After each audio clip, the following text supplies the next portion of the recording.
avec C'est notre moment. Dites oui aux actualités dans votre journal TV.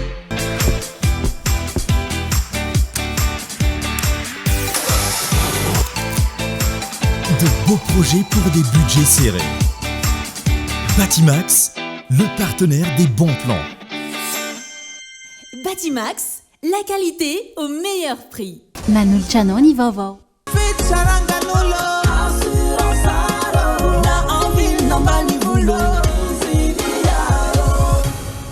Assurance art, dimampolo taona ny ilanao. Manoltranao ny vaovao.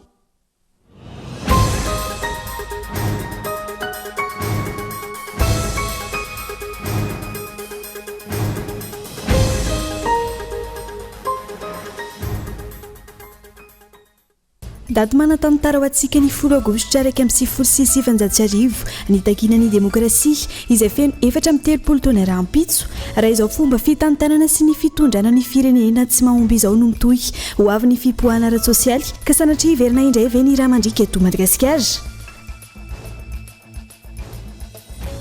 Jivoaja ny demokrasia eto Madagasikara manjaka ny jadona sy ny sakatsakana amin'ireo tsy mitovy fireha-kevitra amin'ny mpitondra fanjakana. Isan'izany ny fandavana ny fanomezana toerana ametrahana ny samboady ny solombavam-bahoaka afaka andro Kristian tao Mahajanga. Amitaky ny fahafana madiodio ny filohany Antokotrikafo Elia Rabevahiny sy ireo naman'ireo vondrona toko politika samihafa manohana azy nandritry ny tafa tamin'ny banao gazety androany raisina ho jado ny fitondrana ny fiampangana azy raha ny faneho-kevitra. Niskafana tamin'ny fomba ofisialy androany fivarotana fitaovam-pianarana amin'ny vidiny mirary izay karakarain'ny fikambanan'ny vehivavy malagasy miara-miainga na ny VMMM ho fanampiana ireo ray aman-dren'ny mpianatra.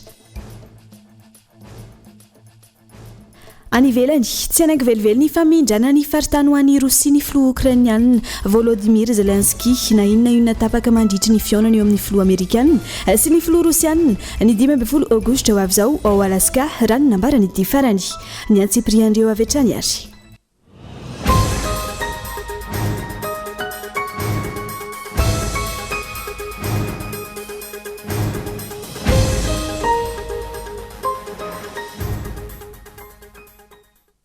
Manolotra ny araba tompoko lahy sy tompoko vavy tonga soa indray atao anatin'ny fampahalalam-baovao ny fahita lavitra kolo amin'ny ity alina ity manasanao anaraka izany hatramin'ny farany ny matoa andahatsoratra avy hatrany ary dia niko afantsika izay fampahalalam-baovao izay ao amin'ny ity alina ity feno 4 taona rahampitso ny 10 aogositra 2026 izay nitakina ny demokrasia teto Madagasikara raha izao fomba fitantanana sy fitondrana ny firenena tsy mahomby izao no mitohy ho avy ny fipoahana ara-tsosialy ka sanatria ve hiverina indray ny raha mandrika eto Madagasikara ary ao ary ny matoa andahatsoratra. Feno 4 taona rahampitso ny 10 aogositra 2026 fotoana nitrangan'ilay diabe ho an'ny fahafahana nataon'ny vahoaka malagasy nitakina ny demokrasia sy ny fialan'ny amiraly Ratsiraka ny ainga teo Analakely nizotra ho eny Avoloha saingy sahabo 2 kilometatra tsy ahatongavaneny dia nisy angidim-biny sidina sy nitoraka grenady tamin'ny vahoaka ankoatra ny tanora nomanina itifitra teny aloha raha mandrika nisy satria ny tanimbary tokony ahafahana mandositra voalevina vanja ampolony maro ny naratra sy namony ainy daty manatantara ho antsika io 10 aogositra io tokony ahakalesona amin'ny tantara sika na ny mpitondra na ny vahoaka eo anatrehan'izany mila makalesona ny mpitondra satria raha izao fomba fitantanana sy fitondrana ny firenena tsy mahomby izao no mitohy ho avy ny fipoahana ara-tsosialy ka sanatria iverina indray ny raha mandrika eto Madagasikara tokony ahakalesona ny mpitondra ka tsy hanao ambanin'ny zavatra ny sosialy ny mponina anatsara ny fitantanan-draha-panjakana anaja ny lalàna ary indrindra ny demokrasia raha tiana nisy ny filaminana ialana amin'izay mety ho fipoahana ara-tsosialy izay tokony ialana izao fitondrana jadona izao na ilay mpitondra manao jadona no mahatsapatena ka hanana fahendrena handray fanapahan-kevitra endrika jadona ny fanampenam-bava ny fisakanana ny mponina ny hevitra ny fisakanana ireo mpanao politika ka izay miaraka amin'ny fitondrana ihany no afaka mamory olona ohatra amin'izany ny zava-mitranga atao Mahajanga androany endrika jadona ny tsy fanajana ny lalàna endrika jadona ny tsy fanajana ny demokrasia fitondrana jadona ny fanenjehana izay rehetra mitaky ny tombontsoa an'ny be sy ny maro miaro ny tanindrazany mikajy ny ho avy mamiratra ho an'ny taranaka faramandimby fitondrana tsy mahomby no manao jadona ka any amin'ny fanaparana fahefana fanaovana raha matahora fanampenambava sy ny maro hafa no an'lehanay izay tsy fahombiazan'izay fotoany zao itodiana ny lasa akanalesona amin'ny tantara ka isoroka mialoha izay mety sy ny raha mandrika indray eto Madagasikara efa maro izay raha nandrika teto amintsika izay efa maro ny fitakinany seho nataon'ny vahoaka anavotana ity tanindrazana ity saingy hatramin'izay ka hatramin'izao Madagasikara mihempotra no hita vahoaka sahirana ary nini no ampadoina no mitranga tokony ahay makalesona ihany koa ny vahoaka ka tsy ho zary fitaovana politika sy tohatra fiakarana fotsiny ihany ahafahana mitady seza tokony ahay makalesona satria maro amin'ny malagasy no mitaraina na nenina tamin'ny safidy nataony manoloany zao fahasahiranana menjady amin'ny firenena mipakany amin'ny aty vilany sy nisa tokantrano zao na eo aza nefa izany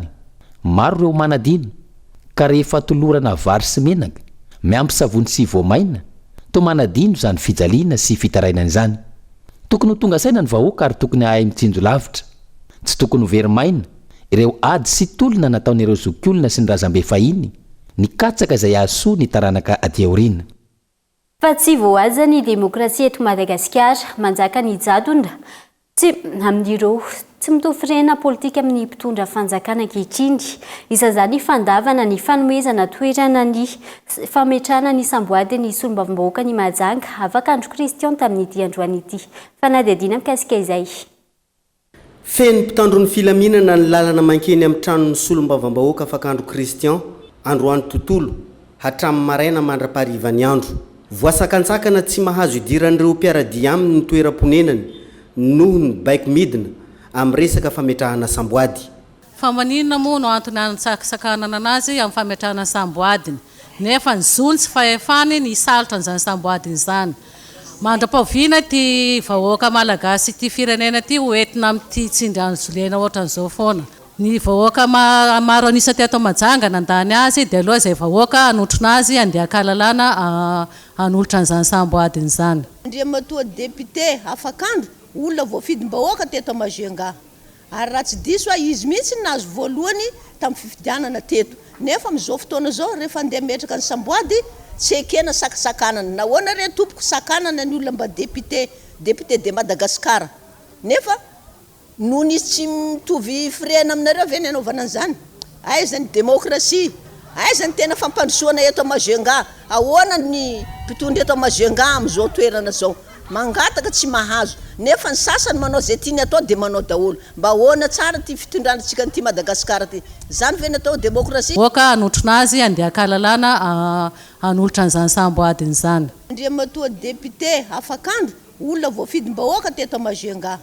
ary raha tsy diso izy mihitsy nazo voalohany tamin'ny fifidianana teto nefa amin'izao fotoana zao rehefa andeha metraka ny samboady tsy ekena sakasakanana nahoana re tompoko sakanana ny olona mba député de Madagasikara nefa noho izy tsy mitovy firena aminareo ve ny anaovana an'izany aiza ny demokrasia aiza ny tena fampandrosoana eto Mahajanga ahoana ny mpitondra eto Mahajanga amin'izao toerana zao mangataka tsy mahazo nefa ny sasany manao zay tiany atao dia manao daholo mba ahoana tsara ty fitondrantsika nyty Madagasikara ty zany ve natao demokrasia zany natao fampandrosoana mba mampalahelo ihany za vehivavy kely ohatran'izao miteny an'izany malahelo ny foko satria tsisy tsony ny fahamarinana tsisy tsony ny tena hoe fitiava-tanindrazana eto Mahajanga eto mampalahelo zany oka tsika samby eritreritra daholo dia mandevitra manana ny rariny any député afakandro manoloana ny zava-misy rehetra raha ny tokony ho izy tsy manao fangatahana fa lanonam-panjakana ny atao tsy fanakorontanana tsinitsinina fa ny sata amin'ny fema républicaine dia tokony ho ajaina misy lalàna amin'ny fe Madagasikara tokony ambany lalàna ny olona rehetra fa tsy misy mihitsy ny ambonin'ny lalàna ary ireo solo tena mpanjakana eto amin'ny faritra Boeny zany eto ny district amin'ny Mahajanga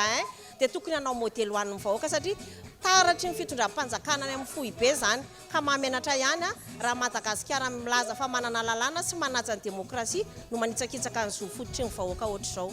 manao mizana mitsindrinila ny mpitondra fanjakana eo amin'ny fampiarana ny lalàna eto Madagasikara ho ny solombavambahoaka voafidy teto Mahajanga izao raha ny tafafohy tamin'ireo mpiaradia aminy izy ny folakandro teo eo anatrehan'izao toe-java-misy izao tsy ho an'ny rehetra ny lalàna fa misy olona ambony ny lalàna dia misy ambany ny lalàna ka eto zany ny olona rehetrarehetra tsy miaradia amin'ny fitondrana dia ambany ny lalàna zany zavatra misy rehefa manao zavatra reo zany tsy mila autorisation fa manao zay tiandreo atao afaka manao reo na ankalamanjana na amin'ny efitrano zay mifefy fa ny tsy pomban'ny fitondrana i raha mahita zavatra nataonay zay nisy fangatana elabe mbola tsy nomena alalana mihitsy ary tsy misy proposition hafa tao anatin'izay fa hoe tsy azo atao tsy afaka manao an'izay fametrahana samboady zay zany zahay hatreto ary tsy misy toiny io resaka io ka izay no mampalahelo zany amin'ny makasika ny fahalalany olotsotra na mpitondra député de Madagascar ny tena nefa mbola tsy afaka ihany koa na zavatra kely mifety dia fa tsy azonay atao mifalifaly tsy azonay atao raha tiako ampitaina zany ho an'ny vahoaka malagasy rehetra dia ny fahatongavan-tsaintsika aoka ijorontsika aoka ifoa fa izao zavatra izao zany dia amarina antsika any ankady ary amerina antsika any aoriana any satria tsy misy intsony ny fanajana ny lalàna velona eto amin'ny tanitsika. Mila mifoha ny vahoaka malagasy rehetra eo anatrehany jadona zay ampiaran'ny mpitondra fanjakana amin'izao fotoana izao ho izy fa raha tsy izany iakorosy fahana noho izao efa iainana izao ny andavanandro ny vahoaka malagasy maro anisa. Ny fanontaniany maro teto dia ny hoe saika hitondra inona amin'izao fitondrana izao ny mety ho fahatanterahan'ny fametrahana ny samboady zay saika atao androany ity. Fantoa masina kosa indray tsanaiky mora ny fandrodanana trano 270 moskea trano fiangonana tao Amboditsaina distrikany Toamasina faharoa ny Peninsula eto Madagasikara nanao fanambarana izy ireo ka mitaky ny fandraisana fepetra amin'ireo tompon'antoka tamin'ny tirara ity atao anatin'ny 720 ora ka Bailoano mitondra ny Tsiprian'izay. Tsy angina fa iroso amin'ny dingana manaraka ireo Peninsula malagasy aoriny 720 ora nomena andraisan'ny fanjakana fepetra amin'ireo olona sy tompona andraikitra tamin'ny fandrodanana trano miisa 270 sy 400 tao Amboditsaina distrikany Toamasina faharoa tamin'ny 720 jolay teo. Anao no naharin'izao tontolo zao, anao no milaza ao anatin'ny boky masina Korany, anao no tompon'ny fahefana rehetra tompo Allah, anao no mametrak'olona hitondra tompo Allah, fa raha olombelona mpanompon'Andriamanitra napetraka ao ireo olona nandrodana ny moskenao zao tompo Allah. Izao ny sary fiafarana, anao koa no mandrodana azy ireo amin'ny fahefan'izy ireo sy ny fiainan'izy ireo sy ny fisandohan'izy ireo fa nahazo alalana avy any amin'ny filohan'ny repoblika nefa no adiadiana ilalina zany fa tsy misy taratasy avy amin'ny filohan'ny repoblika nahafahan'izy ireo nandrodana izao moske zao, nahafahan'izy ireo koa nandrodana ny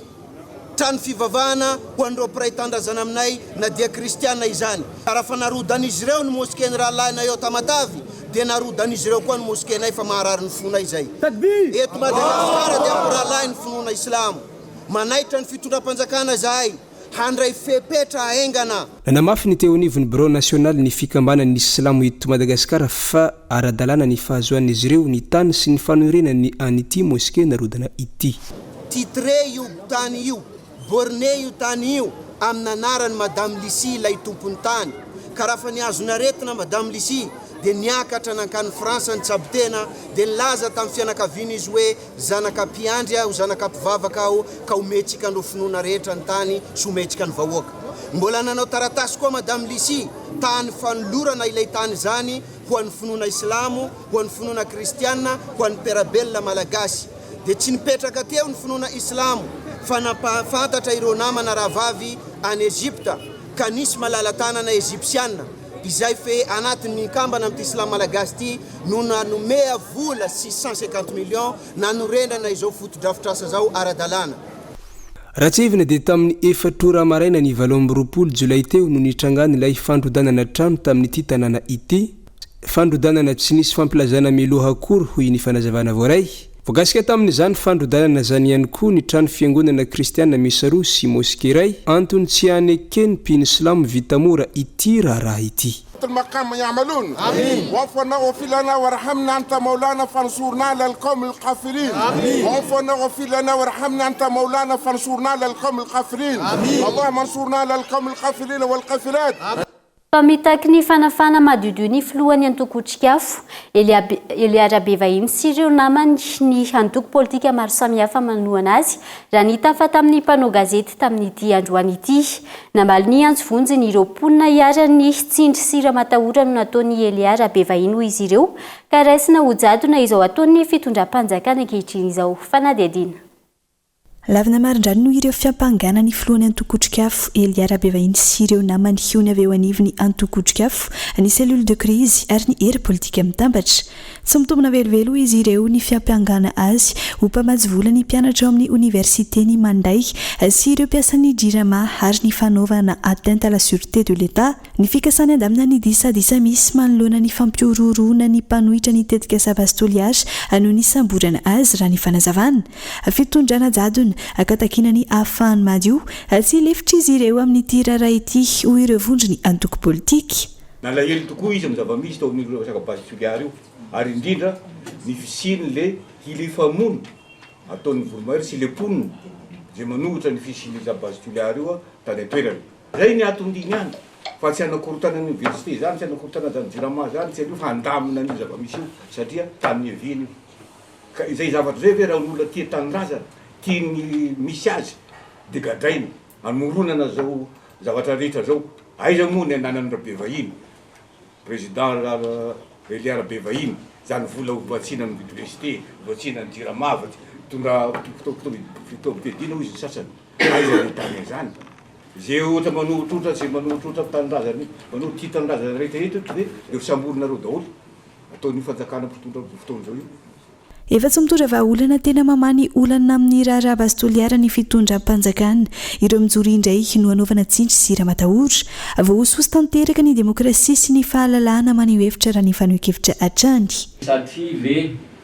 fikambanana na azo programy tamin'ireo manam-pahefana tany toerana ilay fikambanana voromahery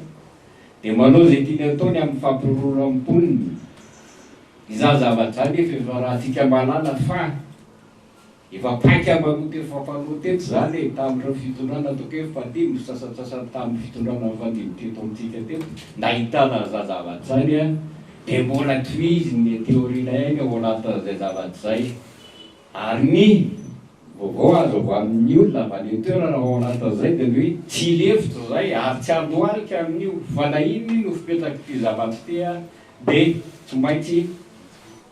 amalopotana zay raha ohatra ka mbola mitole fandrina ao anatin'izay zavatra zay avelao amin'ny liberté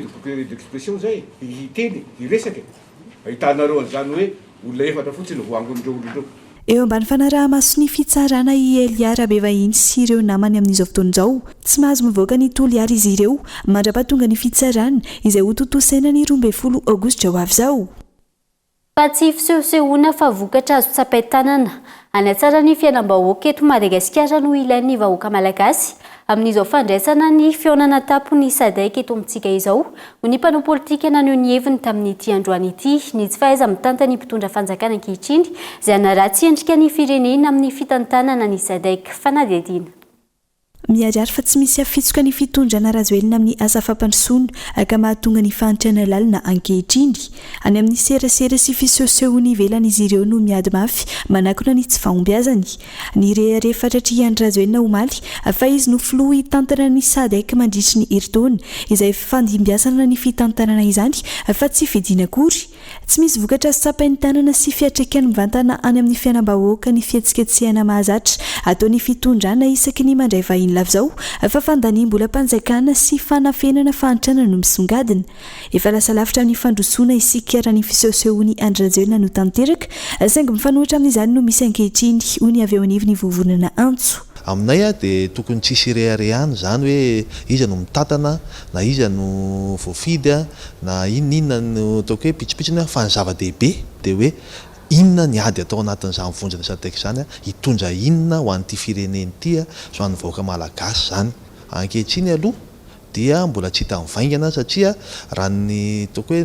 ao anatin'izany vonjana SADC zany dia tokony misy ataoko hoe tombontsoa ekonomika goavana zany satria misy échange ekonomika na import export ao anatin'izany sy ireo ataoko hoe zavatra maro inona ny tombony Madagasikara ao anatin'izany zany no tokony mahamaiky fa tsy hoe lany na hoe voafidy io fandraisana ny ataoko hoe fivoriany sadeka eto amintsika io a zay anaovana fihetsiketsehana be anadiovana ny tanàna sy ny ohatry zany anaovana investissement satria fandaniam-bola anatin'io a fandraisanareo hoe tokony misy tamberina amin'ny firenena sy mivoaka malagasy. Raha tsy toerany Madagasikara amin'izao fivoriany SADC andiany fahadimy amby efapolo ho atao eto amintsika izao larana faharoa amin'ny farany izany hoe fahadimy amby folo amin'ny firenena enina amby folo mpikambana ao anatin'ny SADC no misy ny firenena malagasy amin'ny tanjaka ara-toekarena izany ho nofinofy sy resaka fosiny ireo loha hevitra lazaina fa hitondra voka-tsoa amin'ny fampiroboroboana ny ara-toekarena ho an'i Madagasikara noho ny fitavozavozan'ny mpitondra tsy mijery ny tombontsoa ny firenena. Fa raha hoe nisy mirakla anatin'ny herintaona aloha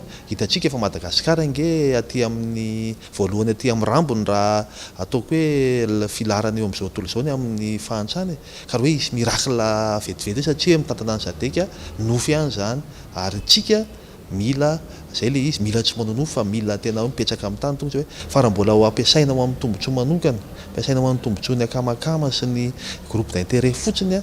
dia fa tsy hoan'ny vahoaka malagasy a dia sarotra ny ino a fa isy an'izay ataoko hoe tsirim-panantenana zay a ho an'ny vahoaka malagasy. Sokajin'ny fitondrana ho manakorotana sy manakana ny fivorian'ny SADC izay rehetra maneho hevitra manotohana azy ireo mazava zany fatahotra ny ho afabaraka manoloana ny olana goavana miseho eto amin'ny firenena toy ny Rara Ambohimalaza sy ny Boina 777 no mahatonga ny fanjakana tsy hamela aneho hevitra malalaka. Volam-bahoaka no lany amin'ny fandraisana ny SADC ka tsekena raha ny mpitondra sy ny ekipany ihany no azo tombony amin'izany atakina ny Isiny Mangarara ohatra ny fanazavany. Fanosokafana tamin'ny fomba ofisialy androany ny toeram-pivarotana voalohany any Kiaby Madagasikara. Ny Kiaby izay efa misandraka amina firenena miisa 520 isan'izany eto Madagasikara ka eto Andriatsilavy no mitondra ny fanadihadiana mikasika izay. Fahitana ny fahatongavan'ny olona androany tamin'ny fisokafan'ny Kiaby Madagasikara faly zay satria namaly tonga daholo ny olona dia mananteny zay fa misy ny zavatra ny ilain'ny olona le izy dia hiezaka zay mbola ame an'izay zavatra tediavin'ny olona foanany dia mahafinaritra ny fahatongavan'ny olona. Araka izany tonga maro namaly ny antony mpanjifa tamin'ity androany ity fotoana nanokafana tamin'ny fomba ofisialy ny Kiaby Madagasikara ito amin'ny enceinte ny Sodima Andraharo hita ato avokoa ireo fitafy sy entana ilain'ny olona amin'ny salataona rehetra. Karazana zavatra hita ato amin'ny Kiaby Madagasikara manomboka amin'ny entana ny zazakely voateraka na ny zazakely mbola tsy tonga volana ary misy ny ankizy, misy ny lehibe, lahy, vavy. Na ny ankizy koa ary misy lahy sy vavy, misy ho an'ny olona somary lehibebe ka hatramin'ny 7XL ny taille dia misy ho an'ny vehivavy bevoka koa. Amin'izao fisokafana zao zany dia misy ny inscription amin'ny carte fidélité dia misy 50 points de cadeau ho an'ny olona zay misoratra anarany dia isaky ny vidy izy dia misy isaky ny 5000 ariary dia micorrespondre ana 1 point dia rehefa feno 300 points dia ny ticket manaraka ny achahany manaraka ny zavatra vidiny manaraka dia mahazo remise 15% izy. Amaly ny filanara-pitafiana ho an'ny fianakaviana sy ny taranaka manontolo no tanjona araka ny tarigetra napetraka tsy mifidy saranga afaka mitsenao avokoa ny rehetra. Nanao ezaka manokana ny Kiaby Madagasikara mba hanana tolotra mety ho an'ny olona rehetrarehetra izany hoe manana 20,000 article zay latsaky ny 2,000 ariary dia manantena fa ao anatin'ny zavatra ilain'ny olona eto toerana. Ny tanjona dia mba hananana tolotra betsaka amina toerana anankiray ho an'ny fianakaviana iray manontolo manomboka amin'ny ankizy kely ka hatramin'ny olon-dehibe dia mba eo amin'ny toerana anankiray daholo ny ahitana ny akanjo ho an'ny rehetrarehetra. Ny taona 1970 no naorina tao Lille France ny Kiaby marika iresa-pirenena afaka tsy dian'ny fianakaviana iray manontolo. Firenena misy 520 no ahitana azy amin'izao fotoana ka isan'izany i Madagasikara izay vao nanokatra ny tranombarotra eto Andraharo nosokafana tamin'ny fomba ofisialy androany. Miankina amin'ny filan'ny mpanjifa no ahafahana manitatra ny tranombarotra amin'ny toerana hafa eto Antananarivo sy ho an'ny faritra maro manerana ny nosy.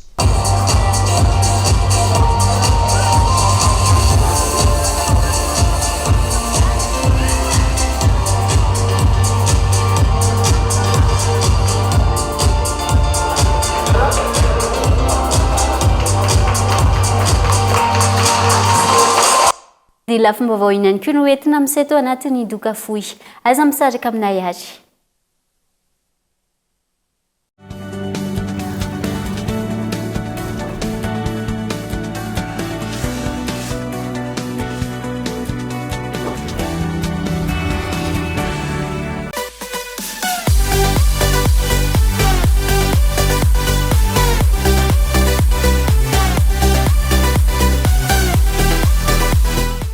izy ohatrany ny vokatra star e jifao amin'ny vidiny tena mirary ny caprice sy ny woko 400 ariary monja ny tavoangy vera kely 3 ariary kosa ny lehibe ny tavoangy plastika kosa 2 ariary ny kely ary 7 ariary fotsiny ny lehibe dia izao takio amin'ny vidiny tena izy eny amin'ny mpivarotra rehetra mahazatra anao.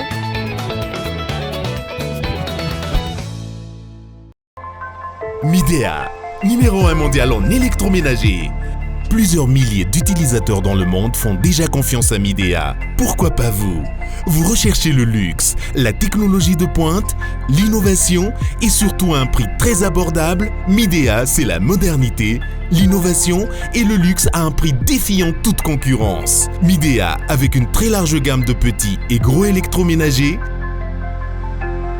avec une garantie allant jusqu'à 2 ans. Service après-vente fiable et assuré. Midea, le luxe, la technologie et l'innovation à un prix abordable. En vente dans tous les magasins Cosmos et les revendeurs. Midea, make yourself at home. Libérez-vous.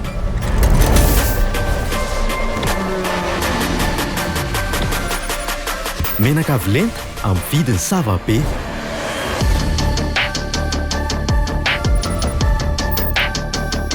Tanjaka performance daholo zany.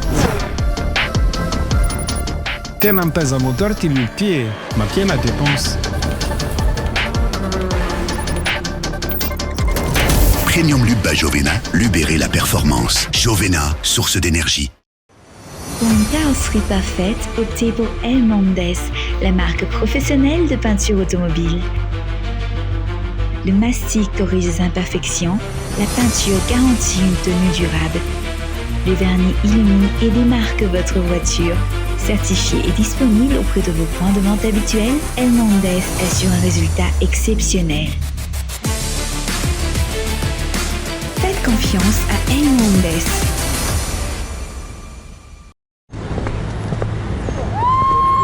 Avec la fibre de Yas, faire plaisir n'a jamais été aussi facile. Et oui, jusqu'au 30 septembre, pour l'achat d'une offre fibre home, gagne une offre fibrine en cadeau pendant 1 an. À offrir à tes proches. 1 an, 12 mois, 365 jours de fibre optique sans rien payer. Faites-leur plaisir. Connectez-les aussi dans ce bidon Yas Store. Enfin, rentre vite, t'as compris.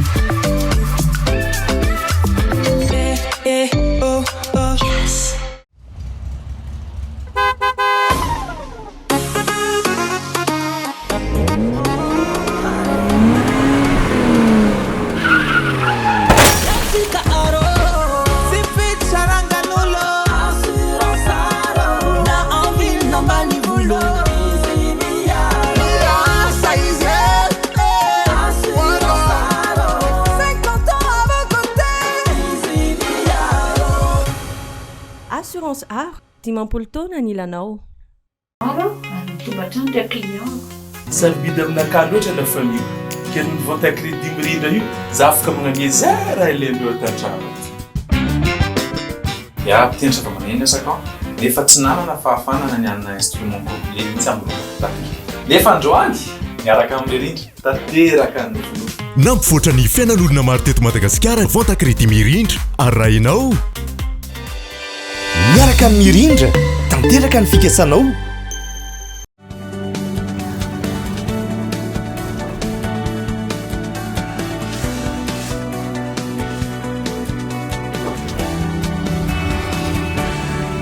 Mamerina ny araba tompoko lahy sy tompoko vavy tonga soa indray atao anatin'ny tapany faharoa sady farany fampahalalam-baovao mbola manasana ao hatrany hanaraka izany hatramin'ny farany anohizantsika ny fampahalalam-baovao miororo tanteraka amin'izao fotoana ireo mpiasa eo anivon'ny commune Ambonivohitra Antsirabe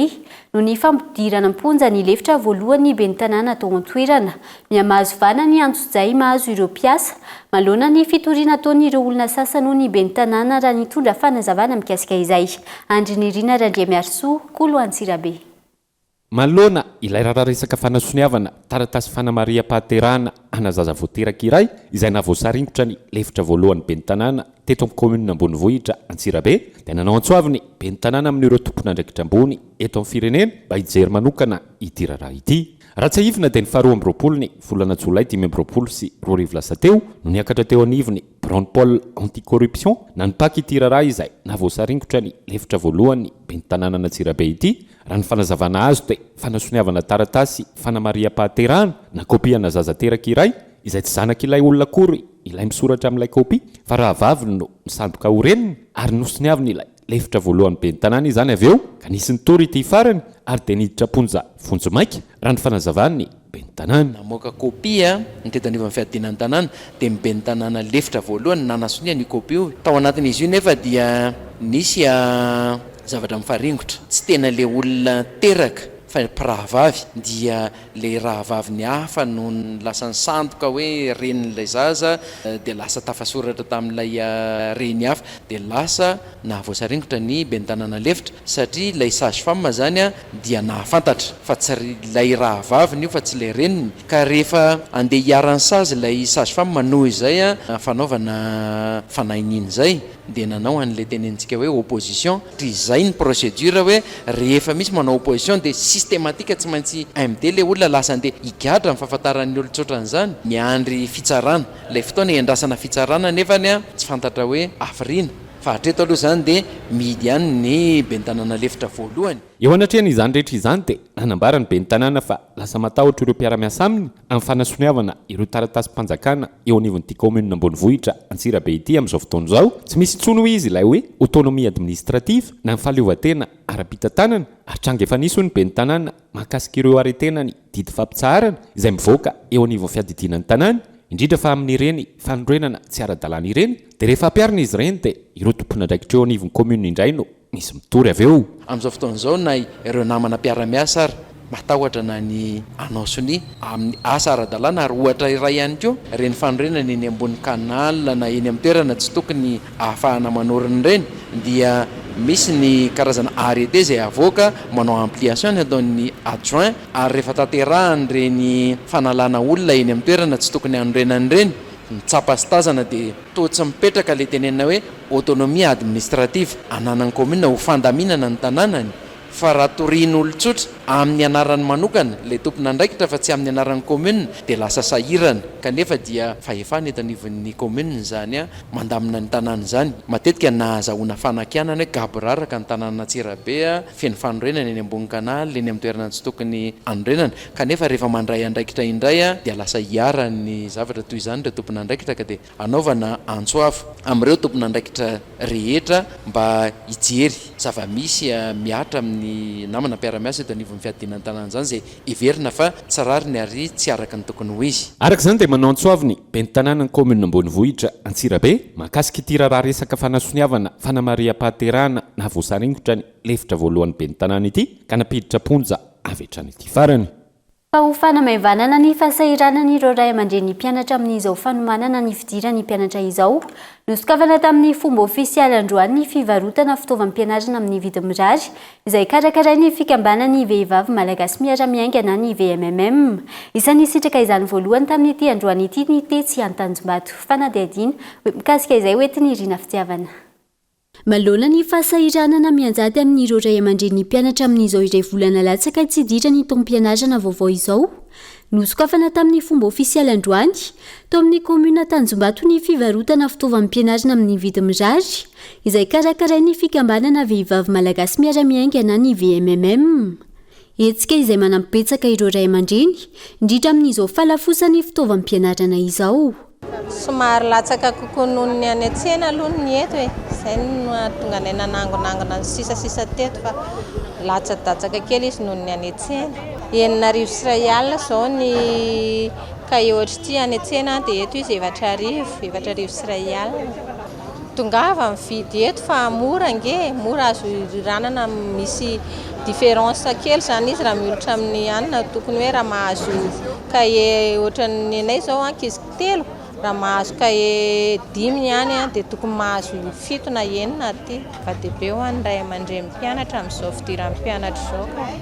ankilany matsapa ny fikambanana vehivavy malagasy miara-miainga fa mavesatra ho an'ny ray aman-dreny ny vola aloha amin'ny saram-pianarana eo ihany koa ny fitaovam-pianarana izay lasa lafo dia lafo ankehitriny antony anaovana izao hetsika fivarotana fitaovam-pianarana amin'ny vidy mirary izao anampiana azy ireo manoloana ny fahasahiranana isan-tokantrano zay foana moa isa-taona eto amin'ny commune Tanjombato foana ny anoko fananitsenan'ny vehivavy malagasy miara-miainga fanampianan'ilay ray aman-dreny amin'ny fidiran'ny mpianatra. Tena hita mihitsy ny aloha hoe sahirana ilay ray aman-dreny na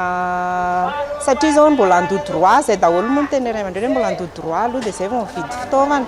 kanefa ny betsaka ihany ny olona tonga foana manjifa satria fa fanao isa-taona ilay izy dia efa fatany foana hoe izao indray zany datin'ny Tanjombato dia efa tonga foana ny ray aman-dreny. Indray aman-dreny ny fanentanana natao zany dia manasa ny ray aman-dreny foana fa indray mandeha any zany mandalo amin'ilay commune dia tongava fa raha vao tsy mahazo amin'io dia lasa mahazo an'ilay lafo be fa zay tsy maka-tombony satria efa fanentanana foana ilay izy hoe amin'ny vidy mirary dia manampy foana izay dia ny ray aman-dreny aloha efa zatra ny foana dia tonga foana. Eny amin'ny commune Karobato indray no hitoy ity fivarotana fitaovam-pianarana amin'ny vidy mirary izay karakarain'ny fikambanana vehivavy malagasy miara-miainga ity ho an'ny rampitso. Aorian'izay dia hitoy amin'ireo commune hafa ka isan'izany eny Ambohimankakily eo amin'ny tetezana sy eny Ambohitrimanjaka ny lohan'ny commune ny talata 14 aogositra ho avy izao, eny Alasora ampitan'ny fiangonana katolika ny alarobia 13 aogositra ary ny any Viliasy kosa ny alakamisy 14 aogositra. Tontolon'ny zavakanto vetivety efa vonina tanteraka tovy-dray sy ny ekipa rehetra ho an'ilay soagoavana izay ho tanterana amin'ny Palais des Sports Mahamasina rampitso alahady 10 aogositra ho avy izao. Etsika izay tafiditra anatin'ny fankalazana ny 15 taona ny tarika. Andeha arahantsika ary ny fanampalazavana mikasika izay.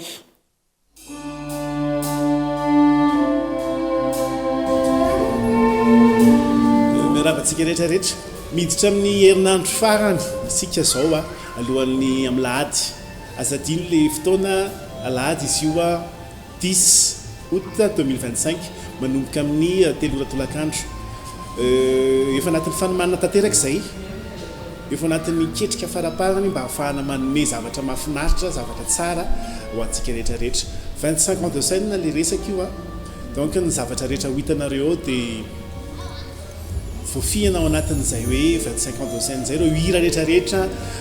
tianareo ireo hira rehetrarehetra niainanareo tao anatin'ny fahazazana ny fahatanorana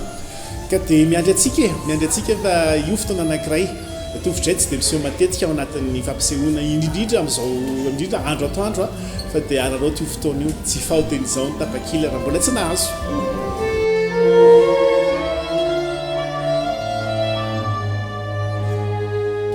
Salama daholo 25 ans tovy-dray ao amin'ny Palais ho avy ao ny Quatuor Squad hanotrana anazy amin'ny lado avy izao izy io dia milay be le zavatra ho atao amin'io tongava daholo.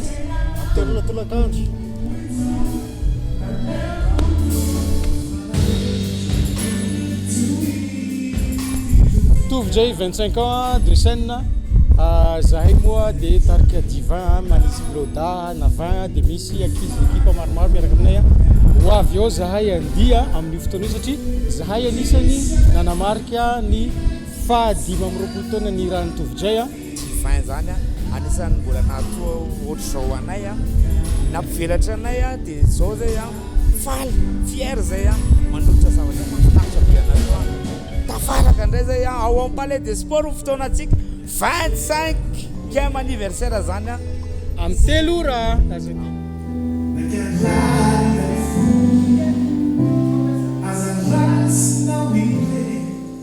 Reto ary izahay mpitendry sy choriste ao amin'ny tarika tovy-dray manao fotoana aminareo izahay fa zahay efa vonona tanteraka nareo sisa ny andrasana ao amin'ny Palais des Sports amin'ny alahady 10 aogositra ho avy izao amin'ny 12 no manomboka misokatra ny vavahady amin'ny 3 sika manomboka tongava daholo ary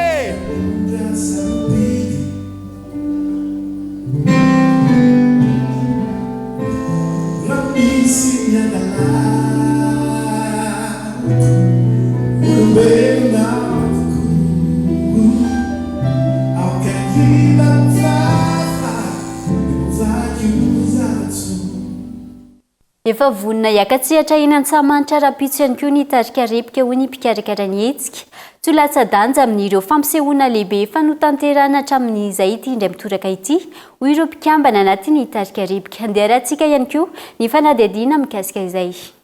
Izy ohatra nefa fomba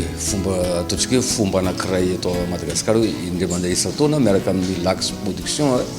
sy ny fiaramiasan'ny lax production sy ny tarika repotika fa hitantsika moa ny hatramin'izay fa efa nisy taona maromaro vitsivitsy mifanesy zay ary tsy hita zay maratsy azy fa dia hotohizana mahasamy hafa azy angamba isongona ny tsara vitanay foana isa taona zahay a dia ny sonao a tena mihoatra mety isa taona décoration moa zany mazava ho azy a mizaka mamea ny fahafapo amin'ny takahy foana ny tenanay mpikaraka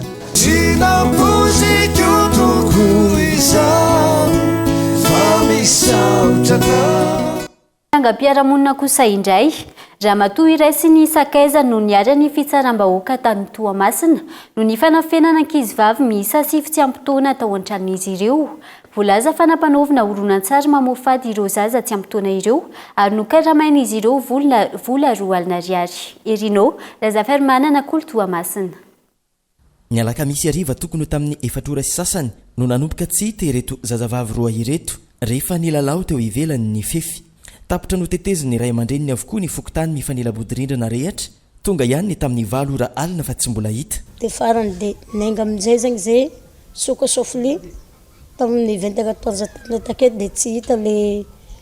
izy amin'izay zany dia farany nanevitra dia lasa amin'izay nandeha amin'ny 21 zay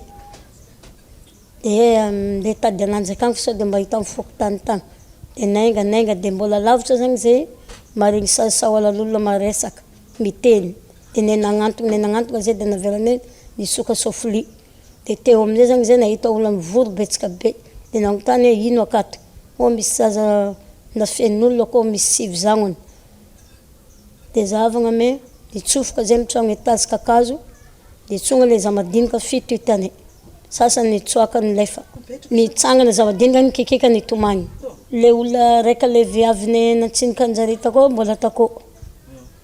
dia igny amin'izay mivoatagnan'le fokon'olona i madama igny. Tapaka moa ny jiro tamin'io fotoana io ka maizina ny tao anatiny ilay trano nanafenana ireo ankizivavy ireo raha ny fitantarany izy ireo hatrany. Ny telo tamin'ireo ankizivavy no nanararoatra ny jiro tapaka ka nitsoka ary tafaporitsaka tety ivelany no sady tsy miakanjo ka tsikaritry ny manodidina. Ny manodidina indray no nampandray ny fahitana ireo zaza ireo. Ankizivavy miisa 7 no hita tao anatiny trano ny Ramatoa ity taoriny ny fisavana nataony ny fokotany sy ny ray aman-dreny. Raikitra ny fitsaram-bahoaka tamin'ilay Ramatoa mandrapatonga ny mpitandro ny filaminana.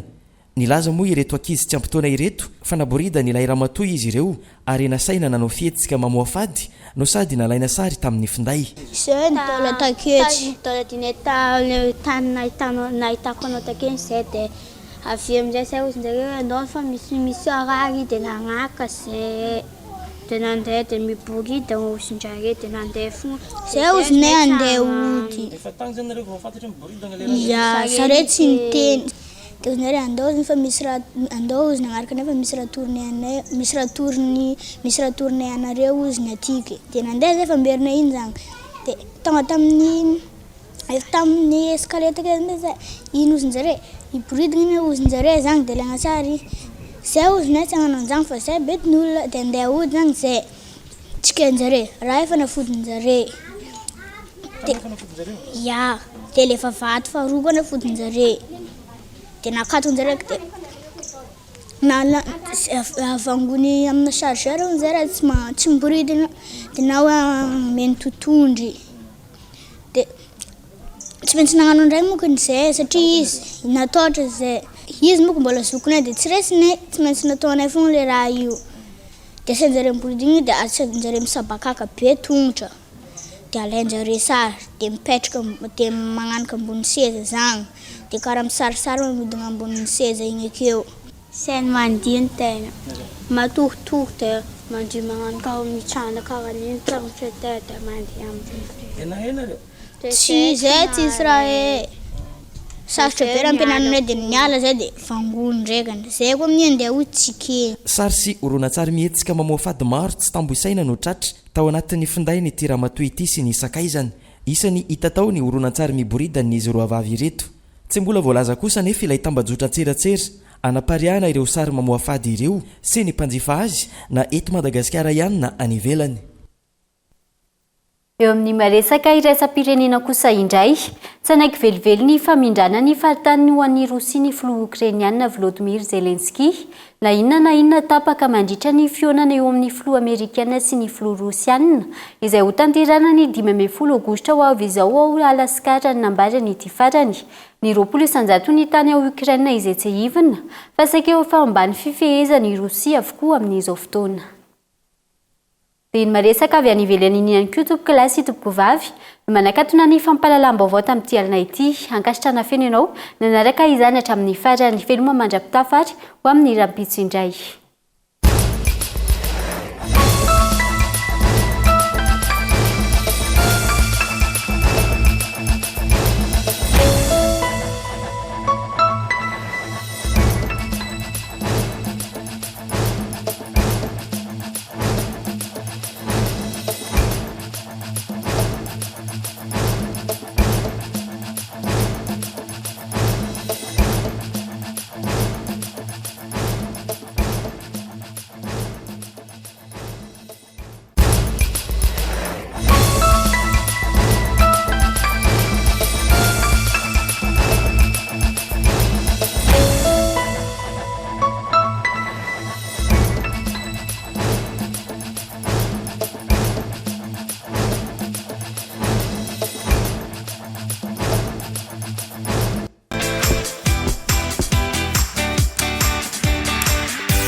De beaux projets pour des budgets serrés. Batimax, le partenaire des bons plans. Batimax, la qualité au meilleur prix. Vous a présenté Nivava.